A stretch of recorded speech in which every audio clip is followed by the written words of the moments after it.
Olá, pessoal! Sejam muito bem-vindos a essa live onde nós vamos falar sobre o perfil do monitor de pesquisa ideal.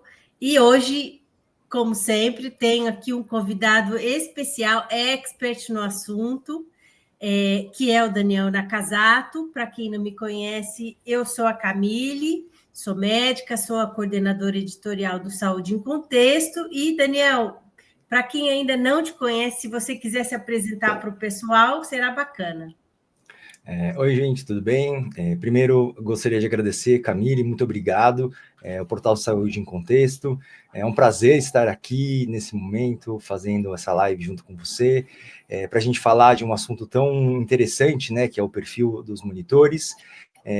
Vou me apresentar, então eu me chamo Daniel, eu trabalho com pesquisa clínica desde 2006, então vai fazer aí alguns anos na carreira aí.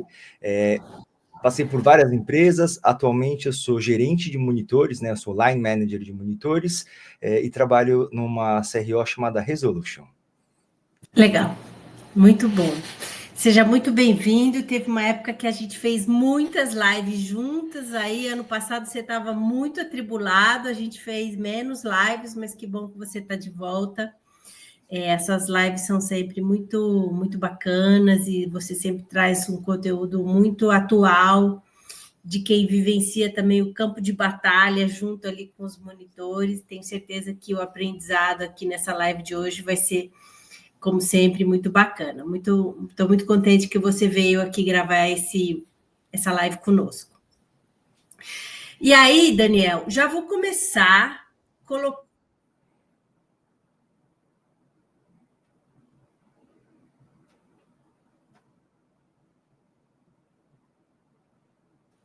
Deu uma falhada, mas voltamos. Muitos profissionais de saúde têm dúvidas em relação às funções do dia a dia do monitor de pesquisa. Até porque, quando a gente entende quais são as funções, o que o monitor faz no dia a dia, a gente começa a se imaginar naquele papel e automaticamente a gente começa a refletir se a gente se adaptaria àquelas funções ou não. Então, conte para a gente, assim, como é que é a vida do monitor, quais são as funções que ele desempenha no dia a dia? Uma função do monitor, a vida do monitor, primeiro, ela é muito, não é que é corrida, ela é muito dinâmica. Então, ele faz muito mais tarefas do que simplesmente ir ao centro e fazer a visita de monitoria, né? Então, o que ele faz? A função do monitor, para mim, ele é um site manager, ou seja, ele vai cuidar, ele vai gerenciar todas as atividades do estudo, né, naquele centro de pesquisa. Ou seja, ele vai cuidar tanto da parte de treinamentos, garantir que as pessoas do centro estejam treinadas no protocolo, nos manuais, nas atividades, mas também ele é o ponto principal de comunicação entre o centro de pesquisa e o patrocinador. Então, ele faz toda essa comunicação de informações, de pedidos do centro de pesquisa para o patrocinador e também os pedidos do patrocinador para o centro de pesquisa. Além disso, a gente tem que entender que o monitor em si, ele faz parte de um sistema de controle de qualidade do estudo clínico. Então, quando ele vai no centro de pesquisa, ele vai olhar o quê? Ele vai olhar a qualidade dos dados que estão sendo coletados e gerados ali para garantir que aqueles dados sejam fidedignos, e além disso, ele tem que garantir que a segurança, né, e dos pacientes, dos participantes que estão ali naquele estudo clínico. Então, ele vai garantir que o centro de pesquisa está seguindo o protocolo atualmente aprovado no Comitê de Ética, que eles estão seguindo a risco o protocolo e fazendo os exames e todos gerando os dados adequadamente e assim garantindo também a segurança do participante. E além disso tudo, né, e a gente fala que é dinâmico, por exemplo, o SDV, né, a parte de verificação de dados, é apenas uma parte dos dados, mas tem toda a documentação de como esses dados são gerados. E aí é onde ficam as documentações, tanto no arquivo do investigador, quanto no eTMF. Então, além de gerenciar todas as atividades do centro de pesquisa, ele também tem todas as tarefas administrativas relativas a esse cargo. Então, a função do monitor é uma mistura aí de gerenciamento de centro e também as atividades administrativas e documentação que ele precisa fazer. Perfeito, muito bom. Gostei muito quando você falou que é uma vida dinâmica, né? Porque, querendo ou não, mesmo que ele faça atividades in-house, né? Que ele faça muitas atividades no escritório ou até em home office, ele está muito fisicamente no centro também, né? Então viaja bastante, né? O monitor acaba viajando bastante. Muitas empresas existem uma quantidade mínima de days on site que o monitor tem que fazer, então ele acaba indo bastante ao centro de pesquisa, tendo esse contato muito, muito perto com o centro, e eu falo que a maior coisa mais importante do monitor no 80% do trabalho do monitor é relacionamento. Então, o monitor ele vai ter que se relacionar muito bem com o centro de pesquisa, com os seus pares, com o time do estudo, com seus superiores. Então, é relacionamento. Ele tem que ter um bom relacionamento, uma boa comunicação, justamente para quando ele estiver no centro, cheio de um monte de coisa para fazer, ele ter uma melhor entrada e uma permeabilidade das atividades dele no centro. Legal. Achei muito interessante isso que você trouxe, né? Nunca tinha visto colocado assim dessa forma, mas acho que você foi direto ao ponto, assim. No passado, talvez a gente não valorizasse tanto isso, mas é fundamental, né? Você só vai confiar e trabalhar em conjunto com pessoas que você tem uma confiança estabelecida, né? E por isso o relacionamento do monitor com o centro é importante, né? Não adianta chegar lá no centro e ter uma postura do tipo, eu sou o xerife. Mas é uma construção do relacionamento profícuo, né? Valioso, né? De mútua confiança, né? Porque só assim a gente vai fazer um bom trabalho e o centro também vai receber aquelas orientações de bom grado, né? Como coisas positivas, como melhorias que efetivamente vão contribuir para entregar mais qualidade naquele centro. Muito legal, muito interessante. O monitor ele precisa acabar fazendo uma parte de relacionamento, né? Então ele precisa construir esse relacionamento. E aí, como que ele é o ideal que ele construa esse relacionamento? Não é que ele está indo ali para verificar só os dados, para apontar erros. O centro e o monitor ele tem que ter uma parceria. O monitor, ele é o representante do sponsor ali no centro, e ele tem que fazer uma parceria com o centro para garantir que os dados e os estudos estejam sendo ocorridos na melhor maneira possível. Então, essa parceria centro-monitor é a mais importante para o estudo todo, depois da parceria entre o coordenador do estudo e o paciente, que a gente também sabe que para uma retenção, para um estudo mais, principalmente nesses estudos mais longos, né, a relação paciente-centro de pesquisa é muito importante. Então, a relação do monitor-centro de pesquisa também é muito importante. Perfeito, muito bom. E aí, quais seriam os conhecimentos que são fundamentais para o monitor de pesquisa? Os conhecimentos, a gente pode dividir eles em técnicos e não técnicos, né? Então, conhecimento técnico em pesquisa clínica, o monitor precisa ter.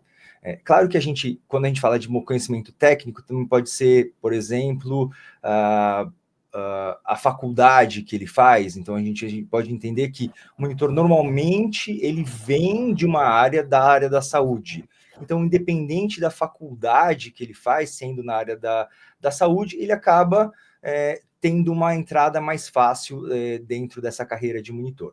Então, conhecimento técnico, área da saúde. Mas também tem algumas coisas que ele precisa ter como um mínimo para conhecer e começar nessa carreira de monitor. Então, precisa saber o GCP, e não é somente ler o GCP, precisa saber interpretar e as aplicações práticas do GCP.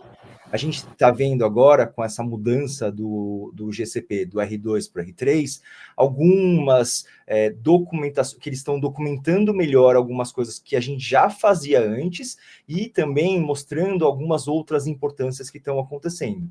Mas o monitor não é só ele saber o R3 teórico, ele precisa saber o quê? Ele precisa saber a prática do GCP, ele precisa saber como indicar as correções para as pessoas. Então, o GCP na prática. Além disso, ele também vai precisar saber de conhecimentos de área terapêutica e de protocolo, que normalmente ele vai aprender ali com todo mundo, durante o estudo ou antes de entrar no estudo, ele vai precisar saber da área terapêutica, vai precisar saber do protocolo, e não só do protocolo, mas todos os manuais do estudo. Manual de laboratório, manual da farmácia, um monitoring plan. A gente precisa saber todos esses conhecimentos. Então, basicamente, o monitor precisa saber de hard skills, isso, e o inglês, que o inglês é necessário e muito importante para você entrar na área. Perfeito. Porque muita comunicação você vai receber em inglês, né? Acho que para entrar na área, essa é uma dúvida que muitas pessoas têm, assim, para entrar na área, você precisa ter uma fluência em falar o inglês? Não, ninguém vai te pedir para fazer uma palestra em inglês num nível de entrada, né? Mas eu sempre falo que o estudo do idioma, ele não para, né? A gente está sempre estudando, sempre se aperfeiçoando, e óbvio, você vai ser exigido cada vez mais. O nosso inglês, quando a gente entrou na pesquisa clínica há uns 15 anos atrás, é completamente diferente do nosso inglês hoje, depois de 15 anos falando quase todos os dias em inglês. Então a gente melhora, com certeza. Para a entrada, um intermediário, um avançado, seria importante. E o principal não é nem o avançado, é o saber se comunicar, é o saber se fazer entender. Então, numa entrevista, não é que eu exijo de uma pessoa que ela tenha um vocabulário mais rebuscado, de pesquisa clínica completo. Não, a pessoa precisa saber se comunicar. Ela precisa se entender, usando algumas conjunções mais básicas, mas ela precisa ter um mínimo de, pelo menos, para conseguir passar a mensagem, né, que é o mais importante. Perfeito, é isso aí. E, bom, então falamos dos conhecimentos, agora vamos falar mais das habilidades, né, que são valorizadas no monitor de pesquisa. Agora a gente olhando mais para a parte de soft skills, né? E para quem não está muito familiarizado, a gente hard skills seriam os conhecimentos mais técnicos, né? Então, a sua área de formação, conhecimentos técnicos em geral, e soft skills seriam mais os conhecimentos, as habilidades comportamentais, né? Mais relacionais. Eu adoro soft skills. Soft skill é um tema que é o mais importante, tanto que falam-se, né, que a gente contrata pela técnica e demite pela soft skill. Quando a pessoa não tem muita soft skill, ela acaba sendo demitida. Mas se falar em soft skill de monitor de pesquisa clínica, eu gosto de pensar em algumas. A primeira é pensamento crítico.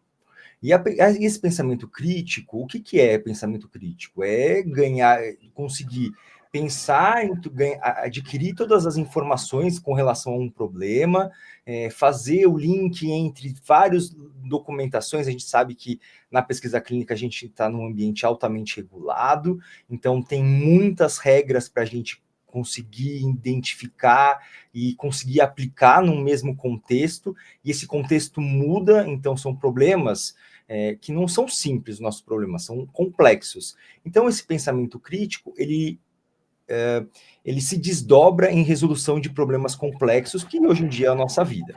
Além disso, uma soft skill importante é comunicação efetiva.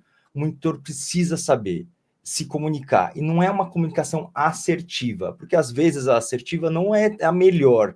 Então, ele precisa se fazer entender. Então, tem que ser efetiva essa comunicação. Além disso, organização, porque a gente tem organização, e quando eu falo organização, não é só eu sou uma pessoa organizada. Sim, você precisa ser, é uma coisa que você pode aprender a ser organizado, porque na nossa vida nem tudo a gente nasce sabendo, né? Ou nem tudo a gente aprendeu desde criança, a gente pode continuar aprendendo. E a organização tantas informações físicas, né, organização de material e tal, mas tem que ser a organização de informações eletrônicas, que hoje em dia a gente tem uma quantidade gigantesca de informações. Então a gente precisa ter as informações organizadas de uma maneira que sejam de fácil acesso. Então precisa ter essa organização. E além disso, eu posso citar rapidamente mais dois, que é aprendizagem contínua, porque a gente nunca para de aprender. Então, se você parou de aprender, sinto muito, você está ficando obsoleto. Não sei você, Camille, mas eu tenho... Não, eu aprendo todos os dias. Todo dia a gente aprende uma coisa nova, não é? Então, isso é uma É. característica importante. Lifelong learning, aprendizagem contínua. É uma coisa que já se falava há muito tempo, mas hoje em dia a gente vai continuar falando sempre. E hoje em dia a gente pode falar de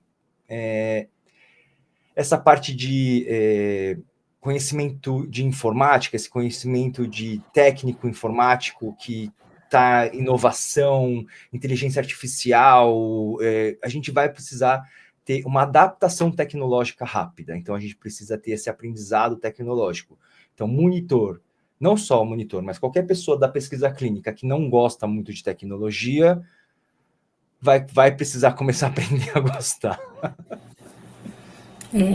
Vai conviver com isso. A gente recebe uma quantidade de informação diariamente muito superior ao que a gente recebia ano passado, né? Então, realmente, assim, saber habilidades, né, de tecnologia mínimas, né? E você sabe uma coisa curiosa, você falou sobre organização, né? A gente tem a falsa ideia de que fulano é organizado, Beltrano é desorganizado. Não, é uma coisa muito além.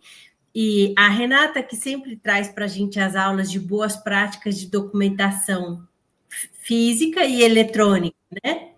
E ela sempre traz dicas, né? E ensina na prática as pessoas que trabalham com ela como é que você organiza a documentação eletrônica, né? E eu, no meu dia a dia, eu convivo muito com o pessoal do regulatório, que convivem com ainda mais documentos do que nós, né? Então, se você não tiver um sistema de organização, aquilo lá rapidamente vira um ninho de mafagafo, né? E aí você não acha mais nada. Então, tem que ter um padrão de onde vai guardar, como vai guardar. E aqui na Inovate, a gente tem uma pessoa que, entre outras funções, ela é responsável pelo nosso arquivo eletrônico. Então, assim, assinei um documento. Lógico, eu tenho aqui as minhas pastinhas, a minha organização, mas quando é uma coisa da empresa, eu mando para ela e falo, por favor, organiza lá no nosso arquivo, né, na intranet, né? E essa pessoa, ela é responsável por colocar os documentos mais importantes nos lugares certos, porque um dia a gente vai precisar, a gente sabe exatamente onde encontrar e a gente já tem uma nomenclatura. Então, isso ninguém aprendeu na faculdade, ninguém nasceu sabendo.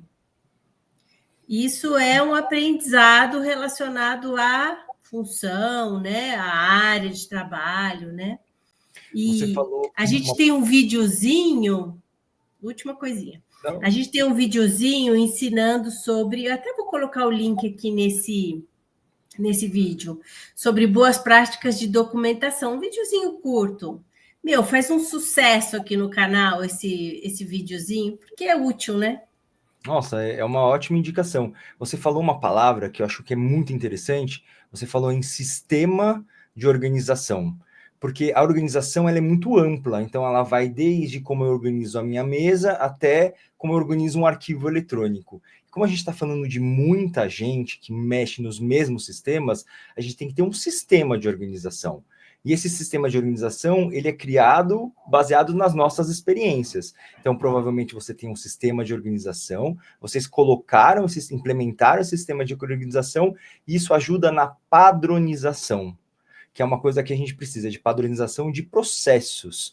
Então, quando a gente está falando dessas, mesmo de soft skills, a gente acaba falando um pouco da pesquisa clínica em si. Então, a gente precisa de um sistema de organização para que a gente consiga seguir e que para você funcione bem, que ajude a você seguir a mesma padronização, para você garantir que você tenha processos adequados e a padronização vem como consequência. Assim. Exato. Muito, muito importante, muito bacana isso. Você também falou uma outra habilidade, uma das primeiras que você comentou, agora me Pensamento fugiu. crítico, resolução de problemas Isso, complexos. pensamento crítico, né? Outro dia eu estava conversando também com a Renata Bendt, minha sócia, e ela gerencia a qualidade, né? Sim. E aí, obviamente, ela também está muito em contato, entre outros profissionais, com os monitores, né? E uma das coisas que muitas vezes atrapalha muito é o monitor não entender a criticidade de algo. Isso está relacionado ao pensamento crítico, né? À resolução de problemas e você entender esse problema é mais crítico, eu preciso talvez escalar e discutir isso com a chefia rapidamente. Esse daqui é um problema que eu posso resolver sozinho e como eu estou muito cheio de coisa, eu não preciso resolver hoje, eu posso resolver ele amanhã ou deixar para depois de amanhã. Eu vou colocar aqui no meu parking lot, né, na minha listinha de tarefas, física ou eletrônica. Para isso eu sou meio old fashion, eu ponho no físico, porque toda vez que eu olho a minha listinha de to-do, o meu parking lot, putz, eu preciso fazer isso aqui, né? E tem que ser hoje. Mas, assim, de situações do tipo, um erro grave aconteceu, o monitor, ao invés dele imediatamente avisar a chefia do tipo assim, olha, aqui temos um problema grave acontecido, não. Ele gastou energia coletando mais informações e fazendo perguntas adicionais, porque ele queria entender melhor a extensão do problema, mas, na verdade, aquele ali era um problema muito crítico, né? Estava relacionado à chegada da medicação no centro, talvez a medicação ter saído fora da temperatura, o que invalida a utilização do produto. Então, ele tinha falado, olha, temos um problema, eu não tenho todas as informações nesse momento, estou buscando essas informações adicionais, mas eu já estou ligando aqui o alerta vermelho, porque esse é um problema de alta criticidade que a gente precisa resolver. Então, isso também é importante, né? Esse é um aprendizado, campo de batalha. Sim, é um aprendizado contínuo, né? Não É um aprendizado não está no contínuo. GCP, né? Tá. E é muito interessante, Daniel, que quando a gente olha, outro dia eu estava conversando com a Juliana Santoro e ela estava comentando sobre as habilidades do profissional do futuro, né? Ou do profissional valorizado no futuro. E uma delas é essa. Pensamento crítico. É o pensamento crítico, porque isso nos diferencia da IA. Isso diferencia os profissionais de alta maturidade, né, dos mais green, né, dos de menor maturidade ou mais iniciantes, ou que tem mais aprendizado à frente, né? É isso que torna a gente profissionais valorizados, né? Você conseguir fazer essa gestão dos problemas, porque, Dani, a única certeza que a gente tem, E que vai dar além de que problema. a gente vai morrer, é que os problemas vão aparecer. Sim. Não é? É verdade, é verdade. A gente tem muito disso, né? Esse problema vai acontecer, é 100% de certeza que a gente vai ter problema. O problema não vai estar no GCP, e ele provavelmente não vai estar em nenhum plano, nenhum manual do estudo, e vai ter que ter uma conversa separada para a gente conseguir entender isso. Então, a comunicação é muito importante. Então, o monitor ele precisa saber quando escalonar. Quando escalonar, hoje em dia, está um pouquinho mais fácil. Te digo porque, acho que já faz um tempo que normalmente os estudos têm aquele PD Plan, um Protocol Deviation Plan, que é quando ocorre um X problemas de Protocol Deviations, o escalonamento é imediato. Então, ele já mostra a comunicação como deve ser. Mas, antigamente, não tinha isso. Então, às vezes, acontecia problema, e se o monitor não tinha expertise suficiente para falar, nossa, isso é muito problemático, e ele não conseguiu pensar no futuro, que é muito mais problemático, uma falta de medicação, ou dar uma medicação que está fora do range de temperatura, né, que teve um desvio, a gente vai ter risco, a gente corre riscos mais complexos, né? Então, o pensamento crítico é muito importante e a comunicação também. Os monitores precisam se comunicar. Não é só ler o e-mail e começar a fazer ação. É ler o e-mail, fazer ação e comunicar os stakeholders do e-mail que você está fazendo ou que você completou a atividade. Muito legal, muito bom, muito interessante essa sua vivência prática, né? E essa sua identificação aí das expertises e habilidades que fazem a diferença, né? E assim, ninguém nasceu pronto, não é verdade? Sim, não, ninguém nasceu pronto. Eu nasci muito longe de pronto. Aprendi muita coisa com muita gente. Graças a Deus, a gente tem bastante gente que vai dando suporte para a gente, ou vai identificando e dando feedbacks para a gente ao longo da nossa carreira. Então é sempre importante ter pessoas que te deem suporte ao longo desse tempo, né? Porque a gente não nasce pronto mesmo. Nem não. E assim, óbvio, a gente tem uma visão do nosso trabalho, mas as pessoas que estão trabalhando diretamente com a gente têm uma visão complementar à nossa e podem nos dar feedbacks valiosos, né? E eu sempre falo o seguinte: eu achava que quando eu comecei na minha carreira, eu achava que eu era uma pessoa aberta ao feedback, porque eu sou muito comprometida, eu gosto de fazer as coisas certinho, tal, não sei das quantas. Mas, na verdade, eu descobri que eu não era aberta ao feedback. Porque as pessoas começaram a me dar alguns feedbacks do tipo, olha, a Camila às vezes não é muito acessível, tal, né? E, na realidade, isso foi muito da minha formação, né?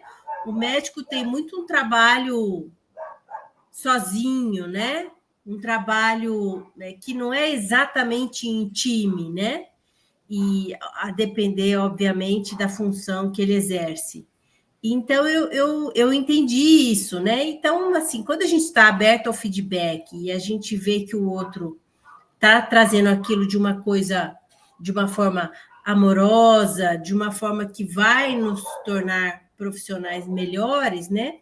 A gente tem que ter um perfil profissional e falar, não, pera, se eu receber com amor isso que o Daniel está me trazendo, entender que são críticas profissionais e que se eu implementar, né, essas melhorias, eu vou me tornar um profissional ainda mais interessante, ainda mais eficiente, né? E a gente não levar isso para o lado pessoal. Ah, Daniel me falou essas coisas não muito positivas porque ele não gosta de mim, né? Então, isso é um pouco básico, mas isso faz toda a diferença na nossa carreira. Faz. Toda a diferença. Saber receber feedback é uma lição dura de se aprender. Porque o mais importante de quando você receber um feedback é não rebater o feedback. O feedback é um presente. Se alguém está te dando, receba o feedback e aceita o que está sendo falado, o que estão falando. Pode ser que não faça sentido para você naquela hora. Aceita o que a pessoa está falando, recebe, agradece, marca sempre faço isso também. Então, quando eu vou dar um feedback, eu dou o feedback. Se a pessoa começa a falar, eu falo, olha, vamos manter, ouve o que eu disse, processa, vamos marcar uma reunião daqui a uma semana e você me traz o que você quiser. Mas fica uma semana pensando, vê aonde pode fazer sentido o que eu estou te falando. E não só rebate, porque se você só rebater, parece que você só não aceitou o que eu falei. Então, a gente só ouve e depois processa e tem uma devolutiva. Excelente dica, excelente orientação. Porque às vezes a gente recebe um e-mail ou recebe uma informação que a gente não estava preparado para receber. Às vezes a informação, principalmente quando é uma informação escrita, ela vem brutal, né? Ela bate no peito, né? Às vezes na conversa, a conversa tende a ser mais amigável. Mas às vezes a gente tem um estilo diferente. Às vezes você é mais direto e eu não sou muito direta, e a forma como eu recebo o negócio, às vezes me impacta, às vezes me surpreende, né? Acho essa sua orientação assim, nunca não rebata. Não responda o e-mail de imediato. Esse é um aprendizado, né, que eu tive a duras penas. Não responda aquele e-mail. Processe, se acalma, tome um banho morno, reflita sobre aquilo, coma um bolo de chocolate e tome um café. Dorme sobre aquilo. Isso. Né? Dorme sobre aquilo, que daí no dia seguinte você vai estar com uma outra cabeça, que você pode dar falar, deixa eu reler. Às vezes você vai interpretar de uma outra maneira, que você vai estar num estado diferente. E aí você consegue responder de uma maneira mais adequada, né? É mais fácil. Às vezes até a gente compartilhar isso com uma outra pessoa, né? Com um cônjuge ou com um colega de trabalho mais próximo. Puxa, Daniel me falou tal coisa, eu fiquei até um pouco chateada, sabe? Nossa, me surpreendeu, porque eu achava, o que você acha, né? Se for uma pessoa próxima, né? Aquela pessoa que a gente fala assim, olha, quando eu fizer tal coisa, você pode dar de vassoura na minha cabeça, né? Ela vai nos falar. Olha, Camille, realmente você é um pouco assim. Aí a ficha cai, né? Puxa, não, dá para melhorar, dá para melhorar isso aqui, né? Mas se ninguém nunca falar isso para a gente muitas vezes não vai enxergar. Então, esteja aberto à comunicação. Puxa, que bacana, né, ouvir isso de você. Sinal de que os seus liderados estão bem acompanhados, viu, Daniel? Assim, por isso que eu gosto de trazer você aqui para as lives. Assim espero. O que é que assim, a gente vai ouvir feedback a vida inteira. Vai. E não importa o cargo, a gente vai ouvir. E quanto mais alto você sobe, mais duro é o feedback.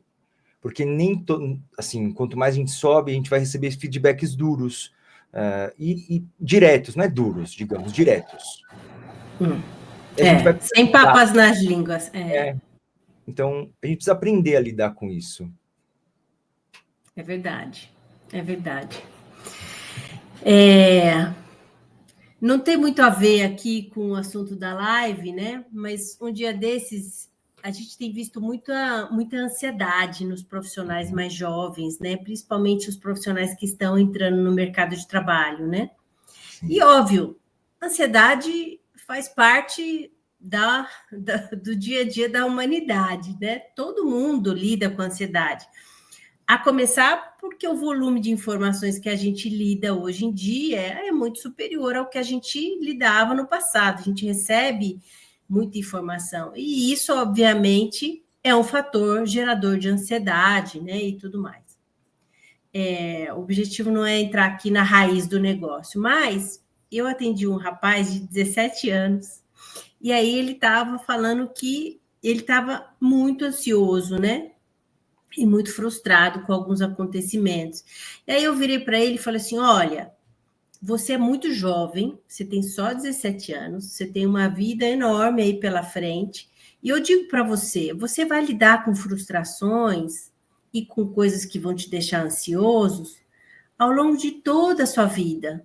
Então, você precisa começar a entender melhor como lidar com isso hoje, porque você vai viver melhor, né? E aí eu falei, e todo mundo tem ansiedade, todo mundo vivencia essas frustrações do dia a dia, né? E aí ele se surpreendeu e falou assim, até você? Eu falei assim, com certeza, são outros níveis de frustração e ansiedade. Então, assim, a gente aprender a viver em harmonia no ambiente de trabalho, a lidar com as frustrações, com as ansiedades, né? Isso faz parte da nossa saúde mental e é muito importante. Na live da semana passada, eu tive conversando sobre isso com a Juliana Santoro. Foi uma live muito bacana e a gente conversou profundamente o quanto a gente preservar, a gente cuidar da nossa saúde física e da nossa saúde mental é fundamental para a gente ter uma vida profissional também, né? Próspera e frutífera, em harmonia, fazendo coisas que a gente gosta, porque quando a gente está fazendo coisas que são duras, recebendo feedbacks difíceis, trabalhando muito, mas a gente gosta daquilo, a gente fala assim, é só uma fase difícil. Isso. Vai passar. Mas quando a gente, né, não está com a nossa saúde mental em dia, ou quando a gente não gosta, ou a gente está num ambiente que não combina com a gente, aquilo adoece a gente. Isso. A saúde mental é um ponto muito importante também. O monitor, ele precisa saber cuidar da sua própria saúde mental. Não espere que o outro faça isso por você. Então, eles precisam cuidar disso. Precisa se cuidar, precisa se alimentar bem, dormir bem, precisa fazer um exercício físico que ajuda a voltar para, né, resetar um pouco a cabeça. Gosto de falar que a gente precisa trazer o nosso momento, tirar o nosso momento de dentro da nossa cabeça, mas para o presente. Então, fazer atividades que te conectem com agora. Então, se conectar com a sua família, se conectar com seus amigos, que te tirem do trabalho. Então, fazer uma meditação, cozinhar, ler, alguma coisa que te tire da sua cabeça, tire do celular, e te conecte. Essa conexão vai ajudar você a ter uma melhor saúde mental também, né? Então, eu tenho feito esse exercício também. Legal. Porque senão a gente fica só trabalhando, né? E na pesquisa clínica é fácil, só trabalhar. Quando você vê, você está trabalhando das 6 à meia-noite, você acorda às 6 da manhã, vai dormir meia-noite, só está trabalhando. Isso a gente já fez muito na pandemia. Agora a gente quer dar uma estabilizada e, assim, ter uma vida, se conectando com o outro, se conectando com a família. É muito importante. Legal. E, Daniel, conte pra gente, existe um perfil ideal de monitor? Você falou aí várias coisas, mas se você tivesse que dizer assim, se eu fosse escolher um monitor, ou se eu tivesse que selecionar um dream team de monitores, como é que seria esse perfil dos monitores aí? Olha, eu acredito que eu vou falar de um outro tema aqui que eu acho bem interessante e que eu nem tinha pensado nisso, eu acabei de pensar nisso, a gente tem que ter um time diverso. Então, as características ideais, eu falei, das habilidades, soft skills, conhecimento técnico, mas ninguém vai vir 100%. Então, umas pessoas vêm com um pouco mais de um pouquinho mais de outro. Então, você tem que se autoconhecer para isso. Mas não existe um perfil, existe um perfil perfeito que a gente gostaria de ter todas as pessoas. Mas não vai acontecer. Então, a gente tem que ter um perfil diverso, várias pessoas com habilidades próximas ou, né, não parecidas, mas uma pessoa é mais organizada, a outra pessoa gosta mais de ter uma comunicação e gosta de fazer apresentação, o outro gosta de se comunicar melhor, um outro gerencia super bem o tempo. Então, tem atividades, coisas que você pode ser melhor, tem que ter um mínimo de cada, mas não tem um perfil ideal. Se ele tiver um pouco de cada característica e alguma coisa a aprender, também ele vai aprender durante a carreira.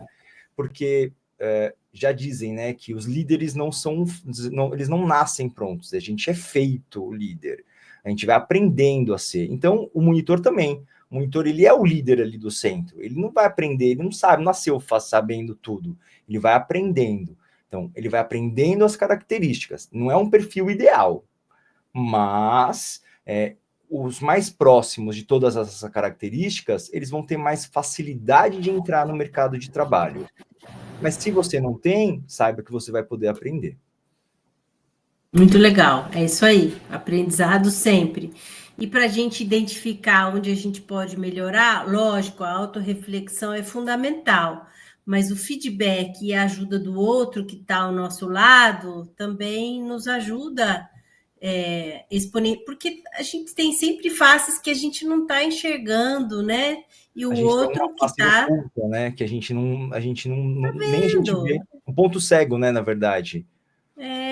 E o outro tá ali com a gente no dia a dia, ele pode nos ajudar muito, né? Então, às vezes, se a gente, óbvio, tem um líder que nos ajuda nesse sentido, mas se a gente tem também um companheiro, né?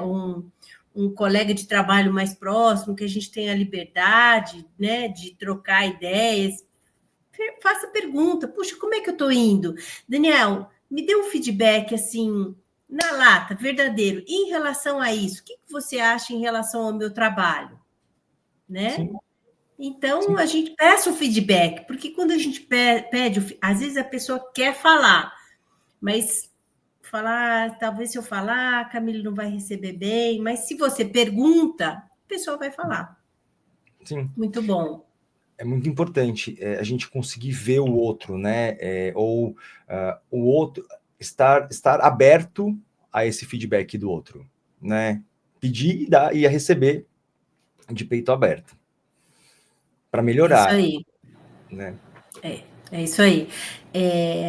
Às vezes, assim, receber feedback, principalmente quando ele é. Porque receber feedback positivo é legal, né? Ah, Camille, poxa, Daniel, isso, aqui. Aí tá fácil, né? Uhum. Aí sorvete de pistache. O duro é a gente receber o feedback, né, negativo, né? Agora, dar feedback também não é fácil. Não. Então, entenda também o esforço do outro, né? Ele não está falando muitas vezes, na maioria das vezes, ele não está falando aquelas coisas só para nos agredir, porque dá o feedback negativo, e isso também é um aprendizado. Até hoje eu não sei se eu aprendi tão bem assim, mas é um aprendizado. Eu gosto de me preparar para os feedbacks também. Então, quando eu vou dar um feedback, quando eu recebo, não tem muito o que fazer. A gente recebe feedback da onde a gente menos espera, e a gente precisa estar aberto e entender que a gente precisa receber aquilo numa boa. Mas para dar feedback, eu me preparo. Eu analiso, eu escrevo, eu uso aquela. Tem uma siglinha que eu uso que é SBIO. Situation, Behavior, Impact and Objective from now on. Então, eu sempre uso. Então, eu falo a situação, depois eu mostro o comportamento, o impacto desse comportamento, e aí, daqui para frente, o que eu espero. Porque dessa maneira, quando a gente fala desse jeito, a gente tira da pessoa e traz para um comportamento que aquela pessoa teve. E isso desliga ou desconecta o feedback da identidade da pessoa. Então, eu uso bastante esse tipo de feedback, mas é difícil. É difícil, usar exemplos é sempre muito importante, né?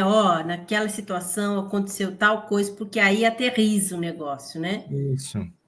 E a pessoa vê que você não está atacando ela, não é você não foi bem. Não, olha, naquela situação, você falou tal coisa. E isso causou que o investigador ficou um pouco chateado com você. Daqui para frente, vamos falar de uma outra maneira para você conseguir ter uma chegada melhor. Fica mais fácil. Fica. Tem uma outra técnica também bastante bastante interessante, que é a técnica sanduíche, né? Uhum. Você começa com a coisa positiva, aí você faz o feedback negativo, né? Porque aí a pessoa já recebeu o aspecto positivo, aí você fala, né? E aí você termina com uma abordagem positiva, alto astral, né? Então acaba que não fica uma conversa estranha. Fica uma conversa alto astral, isso é bom. Também tem o feedback sanduíche, mas eu ainda prefiro o SBIO. Não, esse daí também é muito bom. Dá uma aterrizada e tira da pessoa, né? Foca no comportamento. E aí, Daniel, queria que a gente finalizasse esse bate-papo deixando dicas aos profissionais que falaram: não, quero ser monitor, estou matando no peito, né? Quero me tornar um monitor de pesquisa. Então, queria que a gente deixasse aí dicas a esses profissionais que querem se tornar monitores de pesquisa. As dicas vão ser totalmente diferentes de algumas coisas que a gente falou. Então, a primeira dica é: faça um networking. Networking vai fazer você, a vida inteira, ter transições de carreira mais facilmente. Não só, porque eu também considero que uma mudança se você é um CTA e você vai virar monitor, é uma mudança de carreira. Então, se você é monitor, vai virar um clinical lead, é uma mudança de carreira. E todos esses pulos de mudança de carreira, eles são mais difíceis, eles são mais custosos, assim, para a gente se preparar. Então, o networking vai te ajudar sempre. Então, a primeira coisa. A segunda coisa é inglês. Invista no seu inglês. Ele vai fazer diferença. Ele vai abrir portas. O inglês abre portas porque você vai receber patrocinador, porque você vai ter auditoria, porque você vai ler mais rápido, você vai se comunicar mais facilmente com o sponsor. O inglês vai te abrir as portas. E a última é: invista em autoconhecimento. Autoconhecimento é chave para um monitor de pesquisa. Tudo que a gente falou, identificação de ponto cego, identificação de melhorias, identificação de como me portar numa entrevista, tudo isso são coisas que você vai precisar de autoconhecimento. Sem isso, você e qualquer um de nós não cresce na carreira. É muito interessante, e realmente são diferentes das coisas que a gente conversou. Nossa, concordo em gênero, número e grau com o que você trouxe. E, aliás, assim, uma das soft skills mais demandadas hoje no mercado farmacêutico, né? Aí englobando todos os profissionais que trabalham em todos os cargos dentro do guarda-chuva de Medical Affairs e até além, mas vamos falar sobre os profissionais de saúde em Medical Affairs. Maturidade emocional é uma das soft skills mais demandadas, mais valorizadas. E a gente não consegue ter maturidade emocional se a gente não investe no autoconhecimento. É impossível, né? Então, a gente se conhecendo, a gente entendendo como a gente pode ser melhor a cada dia, a gente também passa a entender o outro também. E aí a gente passa a se comunicar melhor e se relacionar de uma forma mais interessante, né? Mais frutífera. A minha carreira, ela deu um salto muito grande depois que eu fiz um curso de programação neurolinguística. E a programação neurolinguística, ela fala muito da mudança, mas eles ensinam técnicas para a gente mudar mudar a nossa cabeça, digamos, como a gente organiza os nossos pensamentos. Então, tem muita coisa que é autoconhecimento. Claro que ela vai falar, eles ensinam na técnica para você aplicar no outro. Mas antes de você mudar o outro, você tem que mudar a si mesmo. Porque quando você muda você mesmo, você muda o seu jeito de enxergar o mundo e dessa maneira você muda o mundo, né? Então, às vezes a mudança, o seu autoconhecimento gera mudança e gera o que você falou, a maturidade. Essa maturidade emocional de você ter a inteligência de que quando você tem alguma situação, você conseguir processar ela e reagir da melhor maneira. Que a gente precisa muito disso no meio corporativo, né? Medical Affairs é muito disso, é relacionamento, é maturidade, é você conseguir encontrar um médico, ou do médico ao farmacêutico, ao técnico de enfermagem, e conseguir passar a sua informação e receber a informação deles da melhor maneira possível. É isso aí. Daniel, que bate-papo gostoso. Espero que eu adorei a conversa, espero que a gente possa tocar o coração, né, dos monitores e dos profissionais que querem se tornar monitor. Você trouxe aqui insights muito valiosos, assim, foi muito bacana a conversa. Obrigada, né, por vir aqui hoje compartilhar isso conosco. Obrigada ao pessoal também que ficou com a gente até o final desse vídeo. Com certeza, vou te chamar para você vir mais vezes aqui conversar conosco. Agradeço aí a presença de todos. Obrigada, Daniel, pela sua gentileza de estar conosco e nos vemos no próximo vídeo. Até mais, gente.